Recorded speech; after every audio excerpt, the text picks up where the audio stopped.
একটা রাজনৈতিক দলকে নির্মূল করার আহ্বান একটা সরকার দল থেকে আসে, সেই বাংলাদেশে আমরা মানুষ ফিরতে চাই না। আপনি আপনার বক্তব্য একটা বিষয় এনেছেন যে আপনাদের রাজনৈতিক দলকে নির্মূল করার কথা কেউ কেউ বলেছে, আমি শুনিনি এই সমস্ত কথা।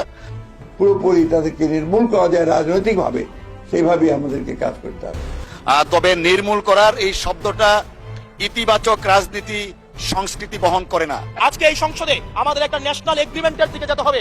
আমরা পলিসির জায়গায় আমাদের বিরোধিতা থাকবে, পলিসির জায়গায় আমরা এগ্রিমেন্টের মধ্যে থাকবো, কিন্তু আমাদের একটা রেড লাইন টানা উচিত। এই লাইনটা আমরা ক্রস করব না। আমরা যখন শুনতে পাই যে একটা রাজনৈতিক দলকে নির্মূল করার আহ্বান একটা সরকার দল থেকে আসে, সেই বাংলাদেশে আমরা মানুষ ফিরতে চাই না। কথা বলেন, বিভিন্ন কথা বলেন, একটি কথা বলতে চাই, এই সংসদকে সাক্ষী রেখে আগামী দিনে কোন আন্দোলন হলে, সংগ্রাম হলে বাংলাদেশের মানুষের পক্ষে হবে।